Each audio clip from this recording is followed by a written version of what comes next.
Hi friends and welcome to AB academics.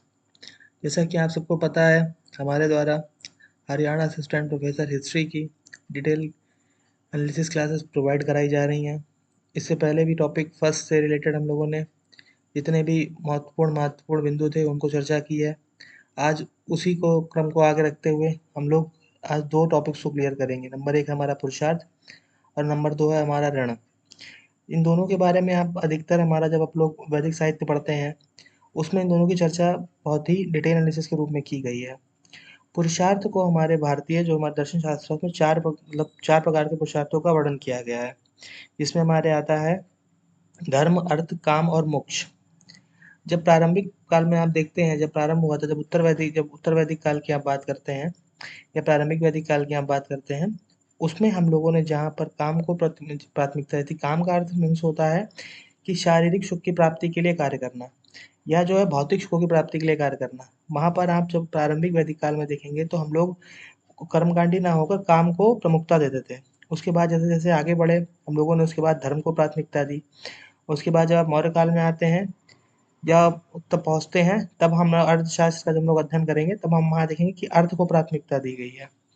भारतीय दर्शन में अगर क्वेश्चन बनता है कि किस जगह पे अर्थ को प्राथमिकता कब से देना प्रारंभ हुई, तो कहाँ से प्रारंभ हुई देना? हमारे मौर्य काल के प्रारंभिक काल से।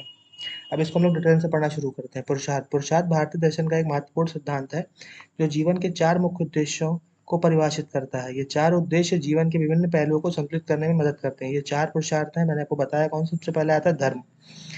क्योंकि कहीं ना कहीं आज भी ये जो तुम्हारा धर्म वाला आपका कॉन्सेप्ट है, ये हमारे समाज को प्रभावित करता है। धर्म का अर्थ है नैतिकता और कर्तव्यों का पालन करना। यह व्यक्ति के लिए एक नैतिक मार्गदर्शन होता है और समाज में सामंजस्य बनाए रखने के लिए आवश्यक होता है। ये कर्म, सत्य और दया के सिद्धांतों पर आधारित है। धर्म के अनुसार चलने से व्यक्ति अपने सामाजिक, पारिवारिक और व्यक्तिगत कर्तव्यों को सही तरीके से निभा पाता है। ये क्वेश्चन सबसे पहले कहाँ आया था? यूजीसी नेट 2009 के पेपर में आपको ये क्वेश्चन देखने को मिल जाएगा कि धर्म की परिभाषा क्या है या धर्म को मतलब कौन-कौन से धर्म के मुख्य-मुख्य तत्व हैं। उसके बाद अर्थ। अर्थ का मतलब है धन और संसाधनों की प्राप्ति। एक व्यक्ति का जीवन को चलाने के लिए आवश्यक होता है। भारतीय दर्शन में धन की प्राप्ति को महत्व माना गया है, लेकिन इसे नैतिकता और धर्म के अनुसार अर्जित करना आवश्यक है। यहाँ पर साफ-साफ कहा गया है कि अर्थ प्राथमिक है, परंतु इसको प्राप्त करने के लिए नैतिक कार्यों का अनुसरण करना चाहिए। ऐसे नहीं कि अनैतिक कार्यों के द्वारा आप जो धन अर्जित करते हैं, वह अर्थ की श्रेणी में नहीं आता। अधिक धन का उपयोग समाज और दूसरों की भलाई के लिए होना चाहिए। मीन्स यहाँ पर ये कहा जा रहा है कि अगर आप धन अपनी आवश्यकताओं से अधिक अर्जित करते हैं, तो उसका उपयोग आप समाज की भलाई के लिए कीजिए। ये यूपीएससी 2020 में क्वेश्चन आया था। उसके बाद थर्ड पे आता है काम। काम का संबंध शारीरिक, मानसिक और भावनात्मक सुख से है। यह व्यक्ति की इच्छाओं और भूख की पूर्ति से संबंधित है। भारतीय दर्शन में काम को स्वाभाविक और आवश्यक माना गया है, लेकिन इसे धर्म और अर्थ के साथ संतुलित करना चाहिए ताकि यह व्यक्ति को पतन की ओर ना ले जाए। यहाँ का क्वेश्चन है आरपीएससी असिस्टेंट प्रोफेसर 2021 के पेपर में। उसके बाद आता है मोक्ष। मोक्ष को मैं अगर आपको बताऊं, सबसे बाद में अगर कोई पूछे सबसे बाद में कौन सा पुरुषार्थ जोड़ा गया है धर्म, अर्थ, काम और मोक्ष में? सबसे आखिरी में मोक्ष जोड़ा गया। मोक्ष की अवधारणा हमारे सामने कब आती है? जब हम लोग उपनिषद काल में उपनिषद का चिंतन पढ़ना शुरू करते हैं। मतलब आप कह सकते हो कि वैदिक काल के अंतिम पड़ाव पर जब उपनिषदों की रचना हुई, तभी जाकर हमें मोक्ष की समझ विकसित हुई थी। मोक्ष का अर्थ है आत्मा की मुक्ति और जन्म मृत्यु के चक्र से छुटकारा। यह जीवन का अंतिम उद्देश्य है जिसके माध्यम से व्यक्ति सांसारिक बंधनों से मुक्त होता है और आत्मा साक्षात्कार प्राप्त करता है। मोक्ष प्राप्ति के लिए व्यक्ति को अपनी इच्छाओं, बंधनों और माया से मुक्ति पाना आवश्यक है। ये क्वेश्चन कब आया था? एमपीपी से 2018 में आया हुआ है। हम लोग इसके बाद ऋण की बात कर लेते हैं। ऋण। ऋण का अर्थ है वह कर्तव्य या जिम्मेदारी जो जन्म से ही व्यक्ति पर समाज, देवता, ऋषि और पूर्वजों के प्रति होती है। जैसे आपसे ये कहें, यहाँ पर ये कहना चाह रहा है कि कुछ ऋण ऐसे होते हैं जो जन्म प्राप्ति के साथ ही हमें प्राप्त हो जाते हैं और उनको निर्वहन करके ही हम अपने जीवन का मूल उद्देश्य प्राप्त कर सकते हैं। ये व्यक्ति की नैतिक जिम्मेदारी है कि वह इन ऋणों को चुकाए। भारतीय परंपरा में 3 प्रकार के ऋणों का उल्लेख हुआ है। सबसे पहले आपका आता है देव ऋण, ऋषि ऋण और पितृ ऋण। देव ऋण की बात करते हैं। देव ऋण मतलब होता है कि देवताओं ने जो हमें प्रदत्त दिया है। सबसे पहले हम लोग, अगर आपसे मैं पूछूं कि ऐसी कौन सी चीज जो देवता ने आपको दी है, तो आप ये मत कहने लगना कि भगवान ने हमें सब कुछ मतलब सब कुछ दिया, सब कुछ नहीं, ये प्राकृतिक हमें दिया है, जो हमें हवा दी है, जल दिया है, वायु दी है, इसकी हम उनको जो है ये ऋण चुकाने के लिए हमें कार्य करना चाहिए। देव ऋण प्राकृतिक शक्तियों या देवताओं के प्रति होता है। यह रण व्यक्ति यज्ञ, पूजा और धार्मिक कर्तव्यों का पालन करके चुकता है। यह रण देवताओं द्वारा दी गई सुरक्षा, आशीर्वाद और प्रकृति के संतुलन के लिए कृतज्ञता की अभिव्यक्ति है। उसके बाद ऋषि ऋण। ऋषि ऋण उन ऋषियों और मुनियों के प्रति होता है जिन्होंने ज्ञान और शिक्षा का प्रसार किया। यह ऋण व्यक्ति विद्या अध्ययन, वेदों का अध्ययन और ज्ञान के प्रसार के माध्यम से चुकाता है। शिक्षा और ज्ञान के क्षेत्र में योगदान देकर व्यक्ति इन ऋणों से मुक्त होता है। ये क्वेश्चन आपका आया हुआ है आरपीएससी 2019 के पेपर में। फिर आता है पितृ ऋण।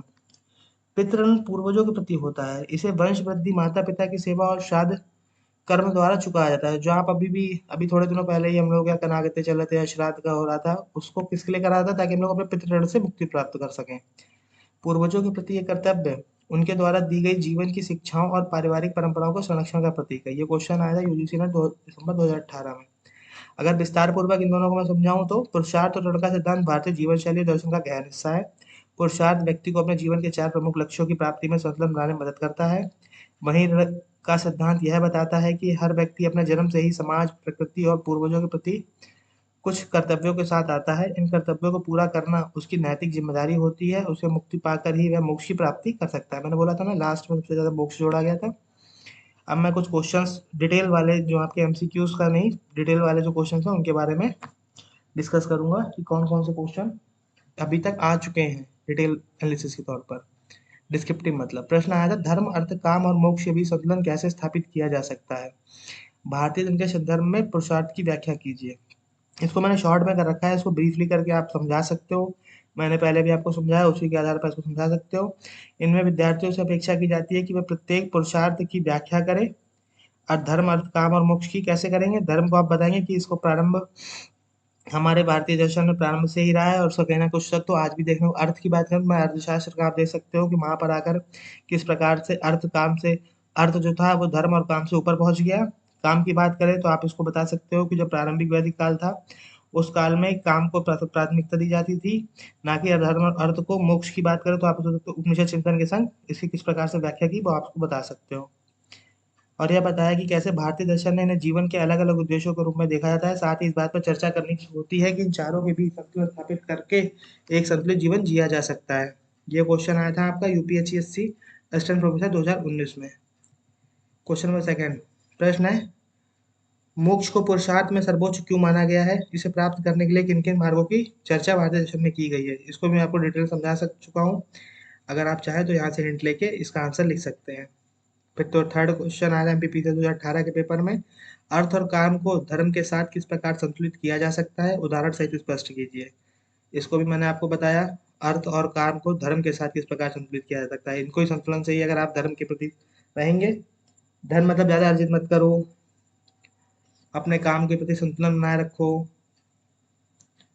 ऋण से संबंधित प्रश्न जो भी तक आए हुए हैं, ऋण की अवधारणा भारतीय समाज की नैतिक और सामाजिक संरचना को किस प्रकार प्रभावित करती है? देव ऋण, ऋषि ऋण और पितृ ऋण के विस्तार से व्याख्या कीजिए।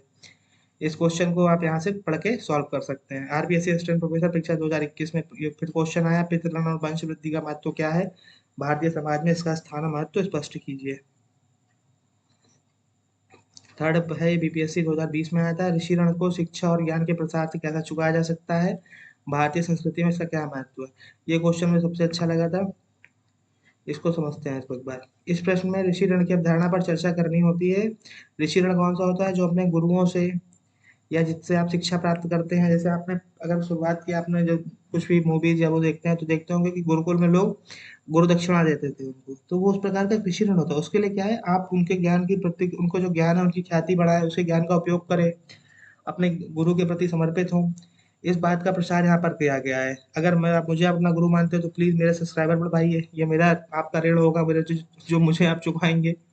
और ये बताना होता है कि कैसे विद्या का अध्ययन, शिक्षण ऋषि ऋण को चुकाने का माध्यम बनते हैं। साथ ही इस बात पर भी ध्यान देना होता है कि भारतीय संस्कृति में ज्ञान का स्थान कितना महत्वपूर्ण है।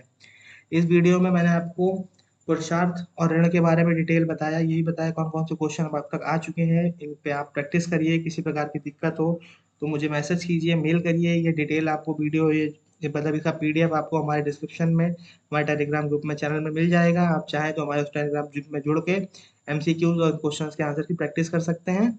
Thank you.